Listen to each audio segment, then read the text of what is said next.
Hi, everybody. Good morning. It's Friday morning, and I was thinking that I would like to start doing these morning chats with you on a regular basis.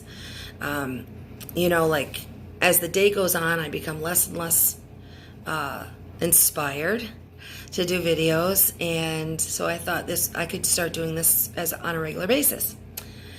And tell you what's on my menu this morning. What's on my menu this morning is something called Pink Elephant from Beliefer.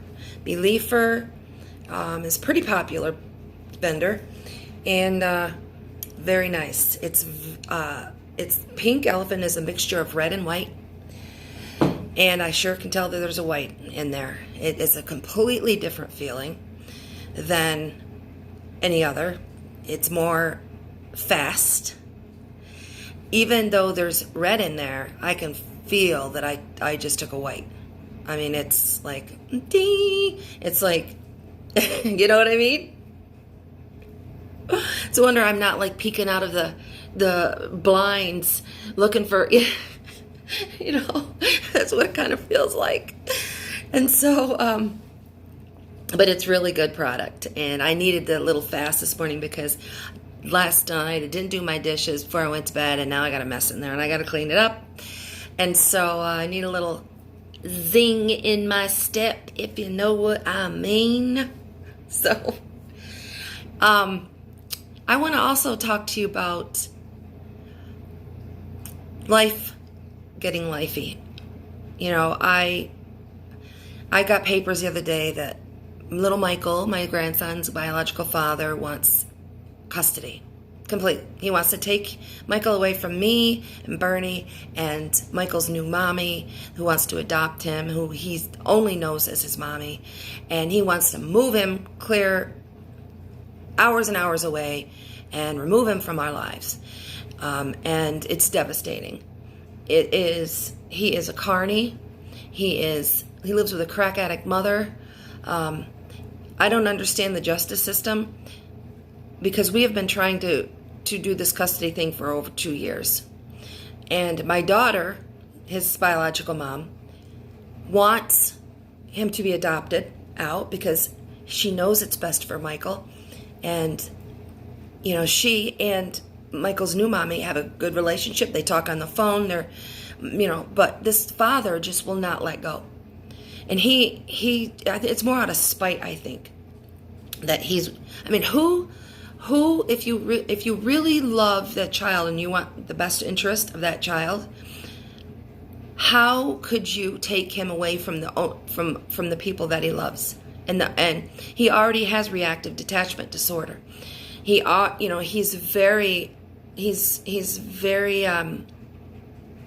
Michael has issues from his first year of life. And his child psychologist said he needs to be with people. He needs to have consistency. He needs to know that the people that are there are going to be there and they're going to stay there.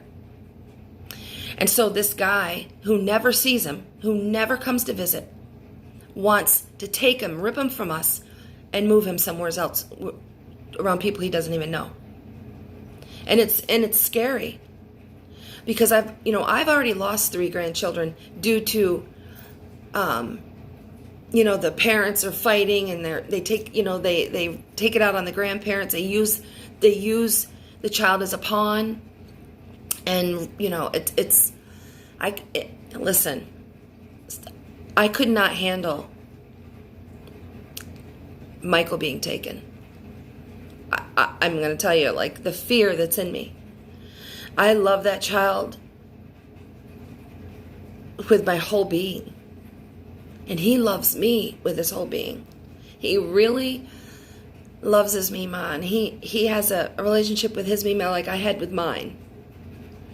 And there is no way. There's no way that I could handle losing Michael. And so I told that to Bernie yesterday. I'm like, if something were to happen and Michael's taken away, I said, I don't think that I'd be able to handle it. And Bernie automatically took it as, that means I would put a needle in my arm. If something happened to Michael, I would relapse. And that's not what I'm saying.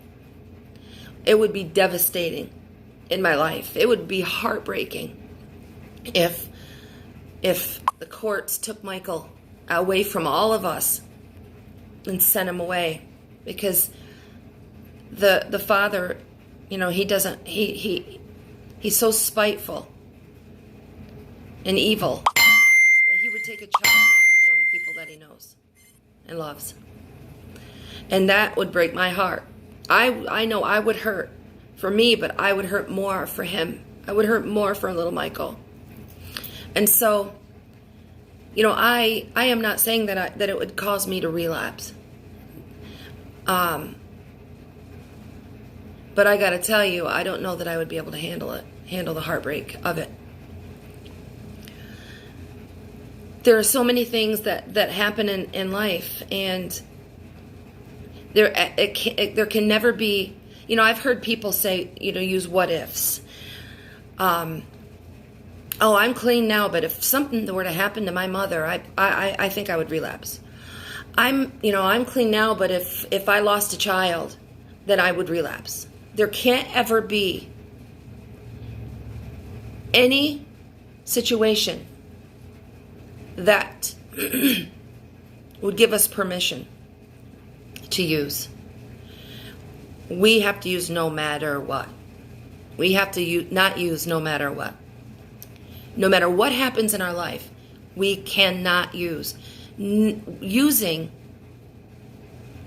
would just compound the problem. Using would bring its own set of issues. If I were to start using over that, there would be no way ever that I'd be able to be in Michael's life. There would be no way that I could even fight back and get custody. There would be no way that I wouldn't even have Bernie. He's made it clear, if I use, we're done. He will not live with a person in active addiction. He just will not. And I understand that. I wouldn't either. And so using would bring so many other problems. For a momentary escape, devastation would happen. And here, it's a choice. Okay, I can use and I can escape for a while. Or I could not use and become that much stronger by getting through it without using. And that's how I see it. Like, yes, these situations are terrifying and hurtful. I got court coming up on the 21st. You guys, I don't know about you, you're my new subscribers. But when I had Michael, I received services for him. And apparently he didn't spend enough time in my house. So they brought up charges against me for welfare fraud, 3 counts of felony larceny. And, I'm fighting to not go to prison for something that I did not do. I was ignorant of the rules of how much time he needed to spend with me. We were trying to get him with his new mommy, spending time there, building a bond there, and if I made a mistake, it was a mistake. It wasn't something that I did on purpose. But the courts don't care about that. They wanna take somebody who was left in. It was a hard situation that I was in. And so I go back to court on the 21st, and hopefully they'll knock stuff down to misdemeanors.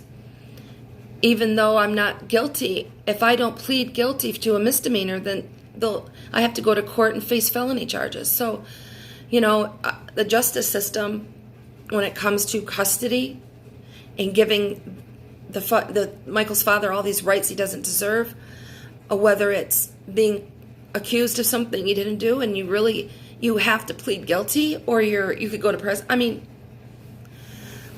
it's doesn't seem fair. And when I was using, I did a lot of things I should have went to jail for.